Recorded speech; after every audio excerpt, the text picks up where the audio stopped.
But this is what's happening to the millennials.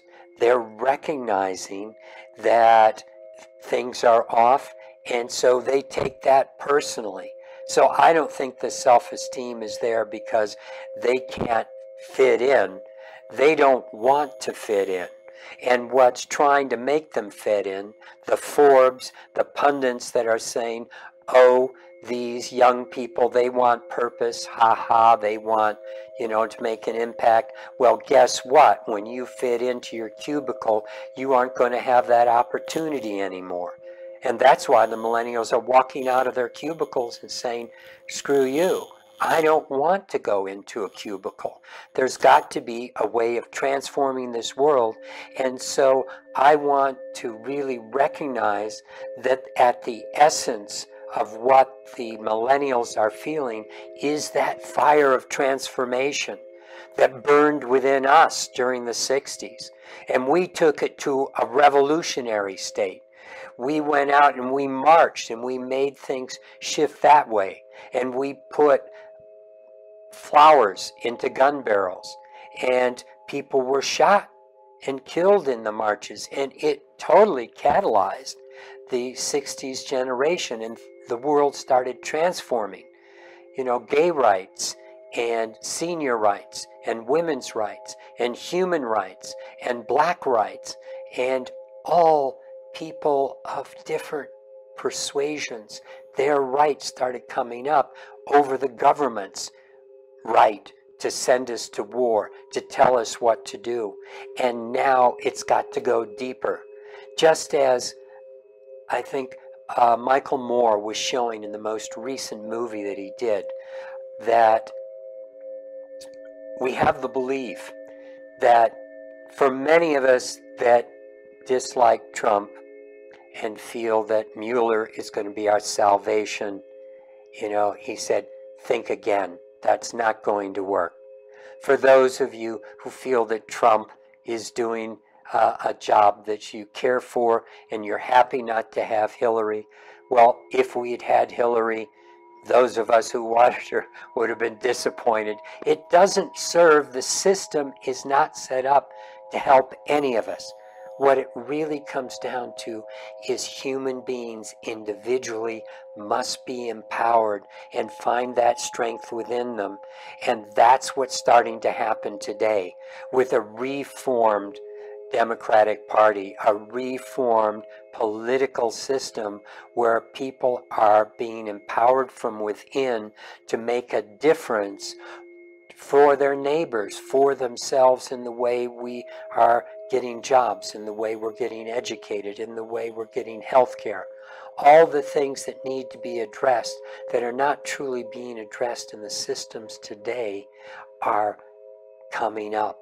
And I believe the millennials have that potential to take us past both sides of the Republicans and the Democrats and past that kind of political system into something that truly works, past those that are in real power through their financial control and those that are manipulating the world, past what their understanding is of what we need and what they need. And it's us moving in to our power from the inside out.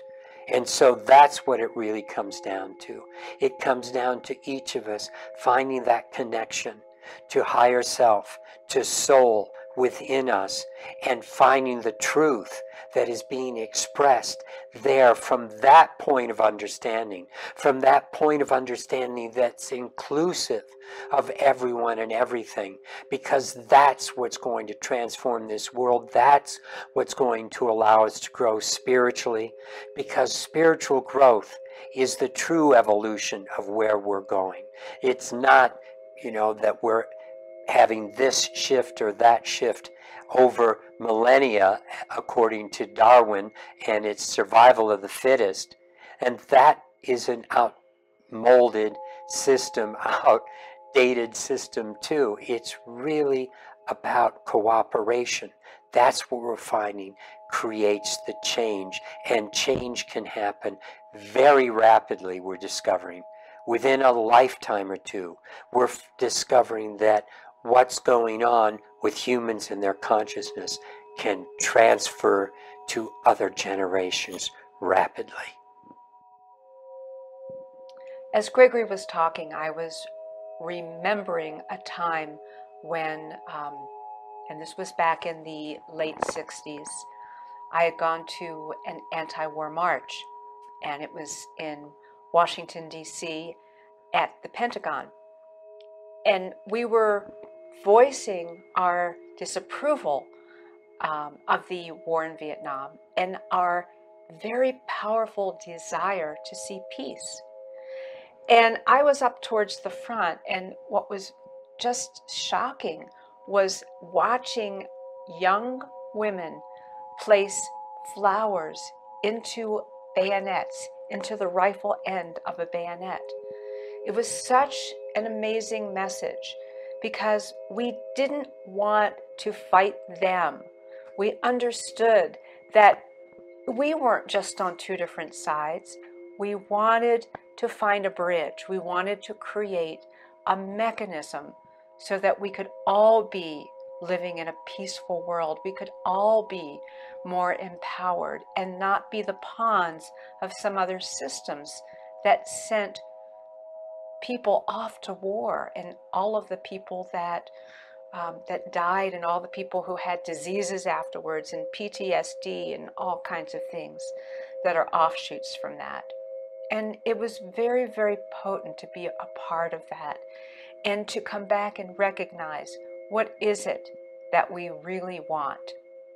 And I found that personally, my journey took me to another place, and I was involved with a lot of different people and different organizations. And I realized that until we reflected on ourselves, until we could become truly empowered people, but not in a way of being angry, but in a way of understanding. And that's not to say that the anger didn't propel us forward and wasn't a totally negative thing, but it had to be met with compassion. It had to be met with understanding. And it had to also drive me personally on a spiritual journey to find out what really is important. What are the ethics? What's the morality that I want to bring here?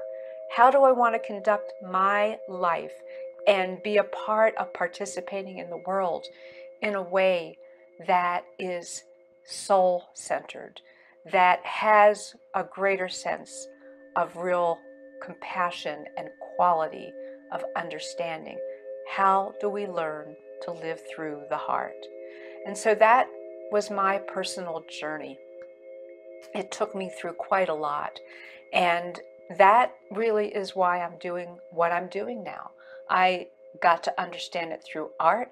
I got to understand it through the work that we've been doing for 33 plus years, incorporating how sacred geometry is a way, it's a tool to support people to have the connections that enable them to disengage with those systems and to be able to see a greater perspective, to contribute to the rebuilding, the reframing of what we have here.